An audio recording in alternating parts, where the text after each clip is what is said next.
Bonjour et bienvenue dans cette vidéo dans laquelle nous allons découvrir 6 choses qui arrivent lorsque l'on meurt. Nous naissons, nous vivons, nous mourrons. Rares sont les choses aussi concrètes. Et pourtant, alors que nous échangeons à haute voix d'innombrables hypothèses sur l'arrivée future d'un nouveau-né, la fin reste un sujet tabou pour une grande majorité des mortels. La mort n'est pas un thème attrayant, je vous l'accorde. Il est rare que nous osions l'aborder jusqu'à ce que nous y soyons confrontés soudainement avec l'annonce d'une maladie incurable ou la perte d'un proche. Nous sommes inquiets concernant la signification de la mort, et cela est tout à fait normal. Cependant, esquiver cette thématique ne sera pas à notre avantage, bien au contraire. Plus nous nous engagerons à la comprendre, plus nous l'accepterons et nous nous préparerons à son arrivée. Vous avez sûrement quelques notions de base concernant la mort et l'au-delà, l'âme arrachée, la blancheur et la raideur d'un corps sans vie, le jugement dernier, le paradis, l'enfer. Désormais, vous souhaitez avoir plus de détails pour appréhender au mieux ce passage. Dans la première phase de cette vidéo, nous verrons ce qu'il arrive au corps au moment de sa mort. Ensuite, nous nous pencherons sur une question fatidique, à savoir qu'advient-il à notre âme quand elle quitte ce monde ? Juste avant d'entrer dans le vif du sujet, assurez-vous de vous abonner à la chaîne et n'oubliez pas de télécharger votre livre offert pour changer de vie en cliquant sur le lien dans la description située sous la vidéo. Numéro 1. Les signes précurseurs annonçant la mort. Les premiers signes de fin de vie peuvent survenir des semaines voire des mois précédant notre dernier souffle. Les professionnels du corps médical se rejoignent sur cette évidence. Les symptômes persistants chez le malade, malgré l'administration de traitements, font partie des signes avant-coureurs prouvant que le pronostic vital est engagé. Une absence d'appétit, une perte de poids considérable, une forte fatigue, des essoufflements à répétition, de la somnolence, des phases de délire, des ictères et des nausées sont autant de symptômes qui peuvent annoncer la fin d'une personne. De simples gestes comme se lever d'une chaise peuvent alors devenir très épuisants. Dans la majorité des cas, vous aurez l'impression qu'une personne mourante cherche à s'isoler dans son fort intérieur. Elle dort de plus en plus et parle de moins en moins. La détérioration des fonctions cérébrales et du processus métabolique du corps est la principale cause de cette baisse du niveau d'énergie. Numéro 2. Les derniers jours d'une personne mourante. Comme nous l'avons vu tout à l'heure, lorsqu'il ne s'agit pas d'une mort subite, inexpliquée, d'un accident ou d'un homicide, juste avant sa mort, le corps met en exergue des signes qui ne trompent pas. Au fur et à mesure que l'énergie baisse, les réflexes et les fonctions du corps ralentissent à l'avenant.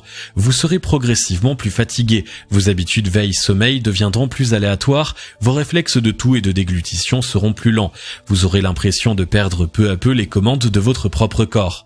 Des déséquilibres chimiques et la diminution du flux sanguin vers votre cerveau peuvent aussi vous désorienter à l'instar d'une personne confuse ou déconnectée de la réalité. Très souvent, des visions hallucinogènes font leurs apparitions. Dans de nombreux cas, les personnes mourantes expliquent qu'elles voient en flash des êtres chers. Le professeur Bugey, spécialiste en médecine palliative à Melbourne, explique ce qui suit. Les hallucinations peuvent aider le sujet à partir plus paisiblement. Il n'est donc pas nécessaire de les corriger. Il poursuit, les visions, en particulier celles d'êtres chers disparus depuis longtemps, peuvent être réconfortantes. Parallèlement, la conscience commence à fluctuer, compliquant ainsi la sortie du sommeil même quand de nombreux efforts de stimulation sont déployés. Le ralentissement de la circulation sanguine peut faire chuter la température corporelle, ce qui refroidit le corps à un moment donné, bien qu'il puisse être plus chaud un peu plus tard. L'odorat et le goût perdent en capacité, c'est pourquoi les personnes mourantes mangent très peu. Cet apport hydrique plus faible rend les urines et les selles moins fréquentes et plus foncées qu'en temps normal.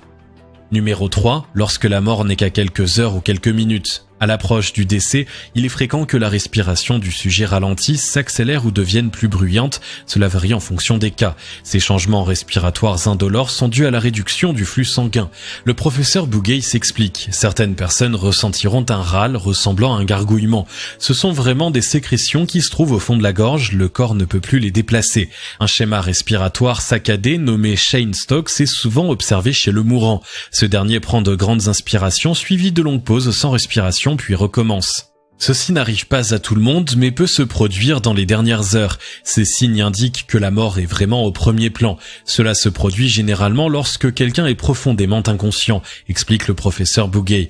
Il déclare aussi, ce phénomène touche près de la moitié des personnes qui meurent. La confusion peut en effet provoquer de l'agitation en fin de vie.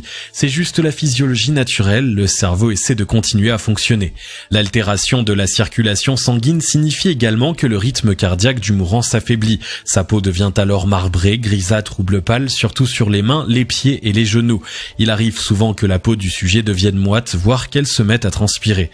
Tandis que ses yeux se vident de leur contenu, ses paupières s'alourdissent, rendant ainsi son regard vitreux. Le mourant glisse progressivement dans un état d'inconscience totale. Voici la fin du film, ou plutôt la fin de la vie terrestre. Pour entamer ce nouveau chapitre sur l'au-delà, voyons d'abord ce qu'en disent les courants de pensée, les doctrines et les religions monothéistes prédominantes. La vie après la mort dans l'athéisme. Les athées considèrent Dieu, les divinités et l'au-delà comme un mythe. Pour les athées, toutes ces croyances n'ont aucune notion logique, prouvable et donc réelle. Ce courant de pensée considère la fin de cette vie comme définitive. L'hindouisme. Dans l'hindouisme, la mort reste une énigme impossible à résoudre. La plupart des hindous aspirent par-delà la mort en ce bas monde à une réincarnation dans un corps et un esprit meilleur. Le karma fait également partie intégrante de la croyance hindoue. Le bouddhisme.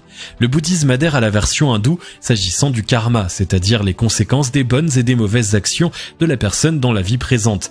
La doctrine bouddhiste va même plus loin en s'imposant un soi spirituel. L'expérience ultime proposée, le nirvana, subjugue selon les moines toute conceptualisation. À l'instar de l'hindouisme, le bouddhisme prône la réincarnation.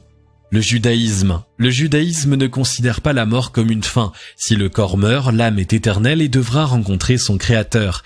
Bien que la religion juive insiste sur l'importance de la réussite en ce bas monde, le judaïsme accepte l'existence d'une vie après la mort. Toutes les sources juives affirment que contrairement au corps, l'âme de l'homme est immortelle. La vie éternelle, l'au-delà, est parfois évoquée en termes d'Olam Haba, monde à venir, mais également de Gan Eden, le jardin d'Éden, autrement dit le paradis. A contrario, Gehinnom, la géhenne, constitue une véritable fournaise. Ce feu temporaire serait plus ou moins équivalent au purgatoire chez les chrétiens. Le christianisme. Dans la théologie chrétienne, la mort est le fruit du péché de l'homme, le résultat de sa désobéissance envers les prescriptions divines. Le christianisme considère le paradis et l'enfer comme une réalité. L'ordre du Tout-Puissant permettra aux pieux d'accéder au paradis, tandis que les pécheurs seront jetés en enfer. Avant le grand jugement, ceux dont les bonnes actions suivent de près les mauvaises devront expier leurs fautes dans un lieu terrifiant, communément appelé le purgatoire. L'islam. L'islam exhorte tout être humain à accomplir de bonnes œuvres avant de se trouver face à la certitude, la mort. Le Coran mentionne très souvent l'importance du bon comportement. Le verset 114 de la sourate 11 explique que les bonnes actions dissipent les mauvaises. Celles-ci, lorsqu'elles sont faites avec sincérité, permettent au serviteur d'éviter l'enfer qui est de loin la plus grande perte. Elles lui ouvrent de surcroît les portes du paradis. En d'autres termes, elles lui feront atteindre le triomphe suprême. Voici la version la plus répandue sur ce qu'il adviendra après la mort. Numéro 4, la sortie de l'âme du corps. L'âme du défunt quitte nécessairement ce corps auquel elle était tant habituée, mais qui n'était en réalité qu'une location. Nous connaissons un aspect de la vie présente tandis que nous sommes inattentifs à l'au-delà. La mort n'est pas une fin en soi, elle est le début d'un renouveau. On peut imaginer cette conscience par la chose suivante, une chenille passant du stade de chrysalide à celui de papillon, ou encore celle d'une graine que l'on croit morte et enterrée, mais qui au final donne vie à un arbre dont la ramure s'élance vers le ciel, car après la mort, une toute nouvelle vie commence. Numéro 5, la vie tombale. Aujourd'hui, nous dormons sur nos lits. Demain, nous dormirons dans nos tombes. Nous espérons que nos tombes seront plus confortables que nos lits. Pendant que l'âme attend le jour où l'on sera ressuscité, la vie sur Terre continue jusqu'à ce qu'il ne reste plus aucun être humain à sa surface. Cette attente peut s'illustrer de diverses manières en fonction des antécédents de la personne. Il s'agit d'un châtiment ou d'un apaisement incomparable à celui éprouvé dans ce bas monde. Néanmoins, la suite est bien plus grande encore.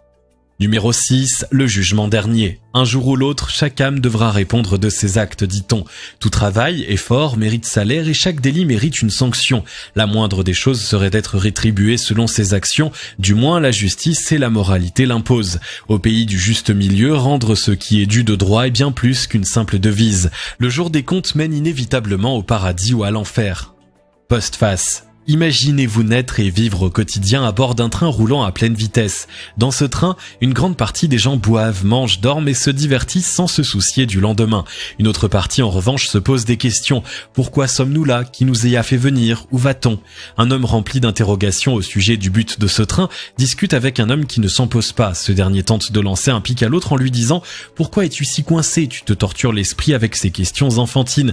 Nous sommes là et puis c'est tout. Profite donc de la vie. » L'homme plein de questions lui lui rétorque « Je suis dans un train fonçant à toute allure vers je ne sais où, je ne sais pas qui m'y a fait venir et je ne sais pas non plus pourquoi. Malgré tout, je sens dans mon fort intérieur que tout ceci a un but. Si je m'en détourne, comment pourrais-je profiter de mon séjour parmi vous? Ce somptueux magret de canard et cette succulente mousse au chocolat n'y changeront rien. J'ai donc la conviction que nous ne sommes pas juste dans ce train pour consommer et mourir. Ce train n'a peut-être aucun but, comme tu le prétends, toutefois il devra s'arrêter et tous ses passagers devront descendre. » Si vous avez aimé cette vidéo, merci de liker, partager, commenter et surtout vous abonner à la chaîne. Vous êtes également libre de recevoir le nouveau livre 7 secrets pour changer de vie maintenant en cliquant sur le lien situé dans la description en dessous de la vidéo et on se retrouve très vite pour une nouvelle vidéo.